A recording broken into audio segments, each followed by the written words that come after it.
Talk about due diligence. Yeah, baby. Okay. We've already spent some time on this on the panel.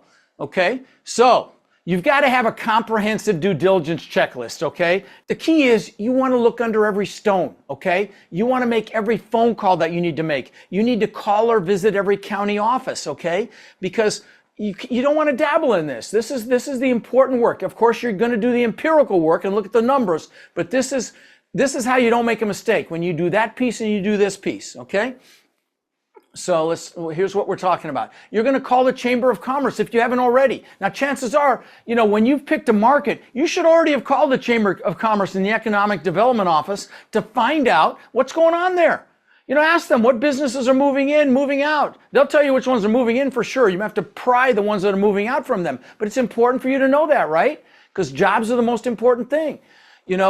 Are there any incentives for investing? Sometimes they'll have grants and tax rebate, programs where you can avoid taxes, things like that.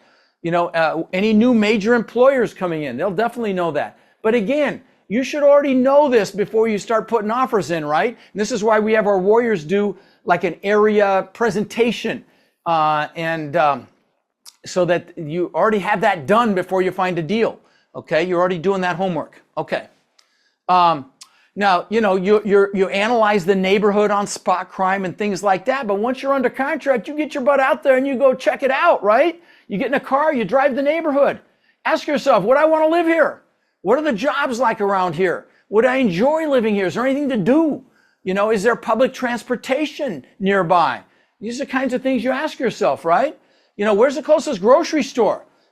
Don't ignore that one. Sometimes it's 30 minutes away. Is that a problem? You better believe it. What are the schools like? Okay, if you're going to have 2 and 3 bedroom units, you're going to have families. What's the rating of those schools? Okay, are they any good? These are things that parents look at, right? What's there to do? Is there beach, hiking, recreation? How close is the shopping?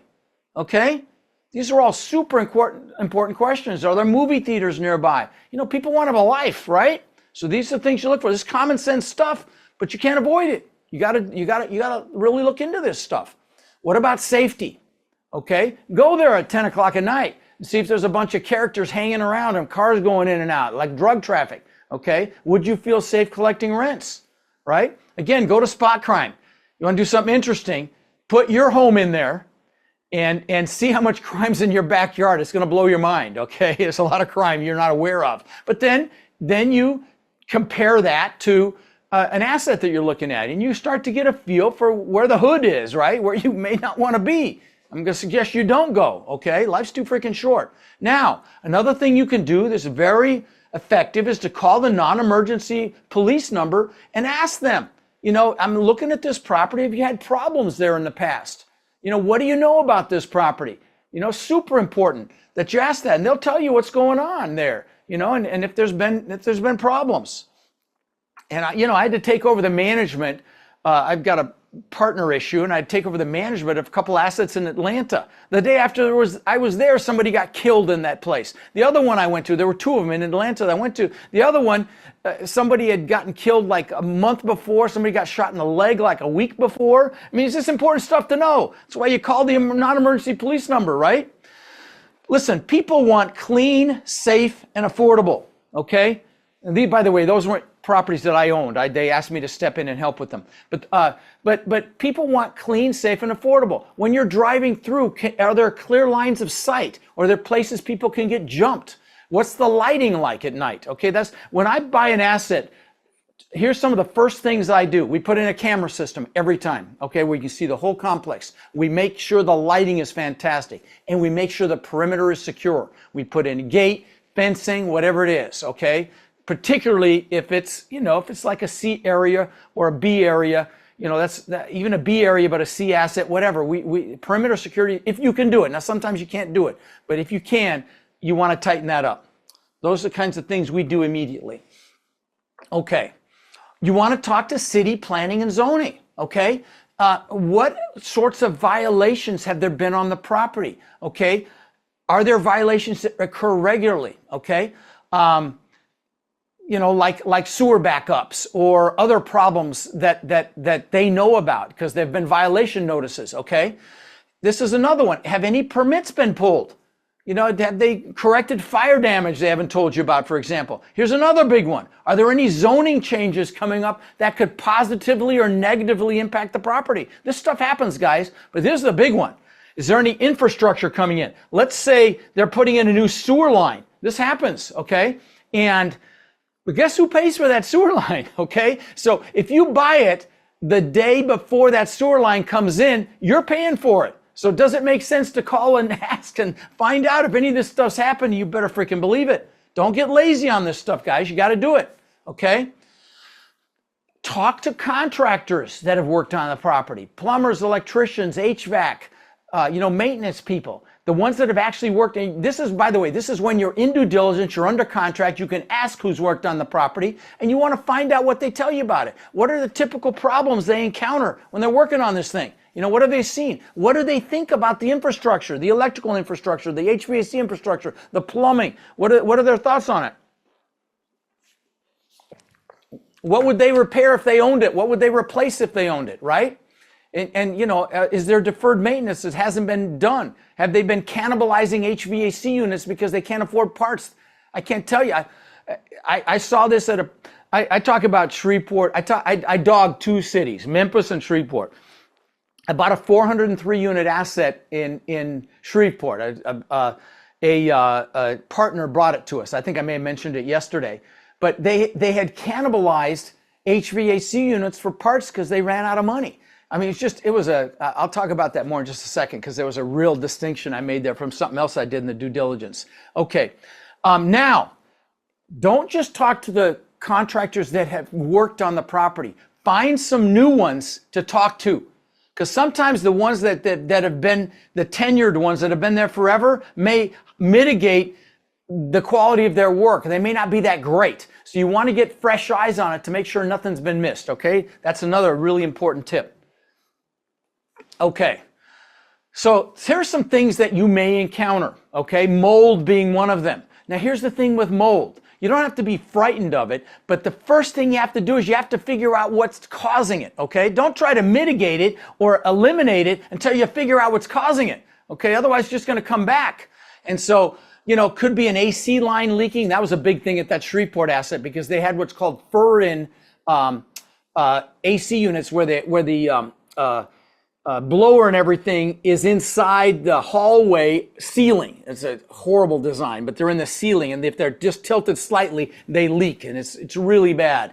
Okay, so that's something that happens. Maybe you see negative drainage. This is the side of the wall of the building, and the ground is like this. You got to look for that, right? That's a very common thing that I always look for, negative drainage. But if you can find out where the water's coming from, then you can buy it. I think Oliver just talked about a water intrusion issue. You got to figure it out. But typically it's common sense, and once you've done a few of these, you'll figure it out. Where it's coming from. But it's very, very important. Lead-based paint. You're going to find that with pre-1978 built properties. The lease has to have a lead-based paint addendum in it. Any good property management company will already have it incorporated in there. Okay, and lead-based paint, you gotta scrape it and vacuum it as you scrape it, and paint it. Asbestos, I wouldn't buy it unless a professional removes it. Period. End of story. No point in dealing with it. Okay, but lead-based paint not a big deal. Mold not a big deal as long as you can find out what caused the mold. Now, I can tell you that Shreveport property, it had serious mold. Like to the point where I had to send my own maintenance guy. I've got a maintenance guy here at my compound. He works here every day. And I had to send him up there for a few months to help me with that property. And he had to wear hazmat suits, go in there. They had scrubbers. I mean, it was bad, bad, bad. You won't likely ever encounter anything that bad. Okay, now, this is what I was going to share with you. Talk to the tenants if at all possible. Now, when you go do your due diligence, you'll have the owner or the broker or the property manager walking with you. Try to get away from them and talk to the tenants. That Shreveport deal, okay? We had it under contract. I might have these numbers wrong, but the discount I don't have wrong. I believe it was under contract for $17.5 million, okay? I talked to a tenant. She's like, and you want to ask them, do they like living there? What would they fix if they lived there? Are they going to stay? So on and so forth. Are they taking care of you? Things like that.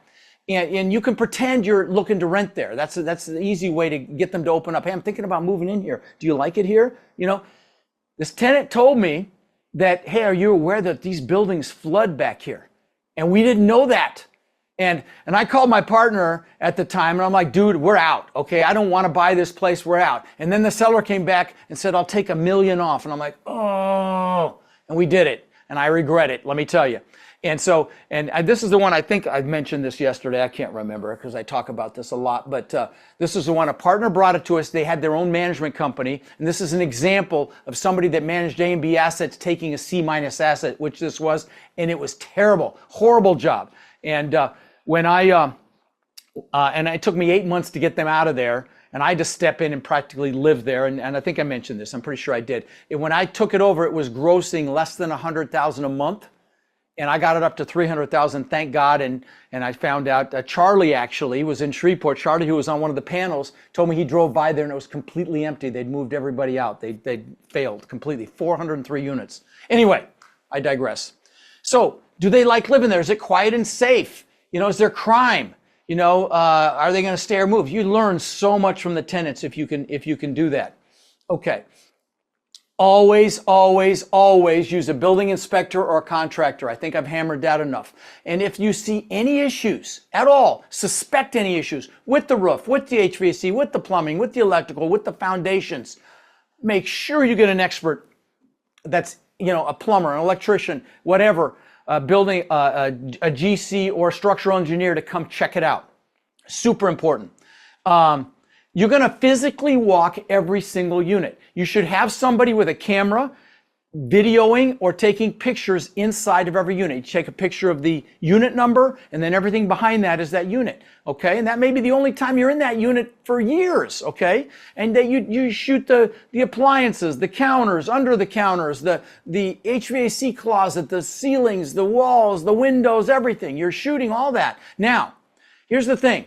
If you're buying a larger asset, okay, even over 50 units, property management companies they put a whole team together to come help you with this, okay? Like this one I'm going to share you, the sample deal package this evening.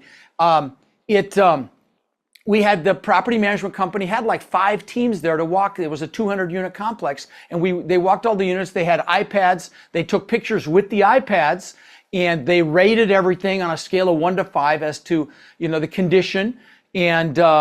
And they also did a lease audit. Okay, we're going to talk about that in a second. But they walked every single unit. Now, there's going to be occasionally somebody sick or, you know, a scary animal and they're not home. You can't get in. But you want to walk every possible unit. Super important, okay? You don't like spot check. You walk every freaking unit, okay? Okay. Then you have a financial inspection process, right?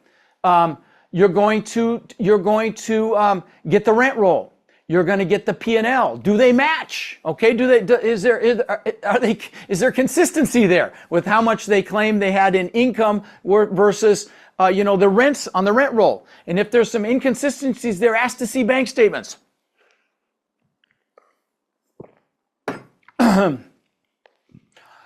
You will perform a lease audit, or you will have your management company do it. They're very good at it. They do a nice job. You want to make sure that the rent roll matches up to the leases, right? You're going to log lease dates, amounts, things like that. Very important. Okay. But again, management companies will help you with that. If it's a more significant property, even probably a smaller one. I don't buy smaller ones, but I'm sure that even if it's a 30 or 40 unit, you can get help with that. You're going to verify statements and contracts, okay? You're going to want to see the utility bills. Do they match up to the P&L? Do they match up to the expense lines for those various utilities, for water, electric, things like that, sewer, trash? So you're going to match that up. Don't get lazy about this. You got to do this homework. It doesn't take that long, but you got to check this stuff. And again, management company will help you with that as well. You got to review any contracts, okay? If there's contracts signed with vendors like landscapers, pools, snow removal, things like that. Now, if they have a laundry contract, those very often can survive closing. Like that Shreveport asset, had horrible laundry equipment, and thank God, towards the end, it had expired. I said, get it the hell out of here, and we got new equipment, and it was really a huge positive change, okay? All right. Now, I talked about this earlier. If things were left out, that they didn't tell you when you do your due diligence, or misrepresented, they BS'd you, okay? Or you discover something that neither one knew about, you're gonna retrade, okay? Retrade means renegotiate, okay? Do not be afraid to do that. Also, do not be afraid to walk away. Like I said, sometimes the best deals are the ones you don't do. If you have a bad experience on your first deal, like a major bad experience, it may be the only deal you do, and that would be a crime because you didn't, do your homework here. This is doing your homework, right? So one other quick thing. We encounter so many people that are frankly frustrated. They're looking in the mirror and they're frustrated that they haven't been able to escape the rat race. They haven't been able to build cash flow to the point where they're able to have financial and time freedom with their families. And maybe they see other people buying real estate and creating, incredible cash flow, and they think, well, it's just scary. Buying apartments is intimidating. And I get it. But see, that's why we created our Warrior Mentorship program. They're our coaching students, and they've had extraordinary results. My students, I've been teaching about 5 years, and they own upwards of 140,000 units now that we know of, right? And we feel like it's just getting going. Now we're looking to grow this group and really take it to the next level. And honestly believe that the greatest transfer of wealth could be upon us right now with this current economic environment. Everything's going on sale. So we're looking for people who want to follow a proven framework, really like a blueprint or a map, literally step by step. And then they're able to leverage our systems and our incredible network to raise money and equity, to find deals and close those deals and build partnerships, really nationwide. So if you're interested in finding out more about how you can become more in our incredible network and take advantage of the unbelievable opportunities that are upon us, you can apply to my Warrior Mentorship program by texting the word CRUSH to 72345, or you can go to mentorwithrod.com. And what we'll do is we'll set up a call so you can check us out and we can check you out and see if it's a fit. Now again, you can go to mentorwithrod.com or text the word CRUSH to 72345 to apply, and we will speak soon.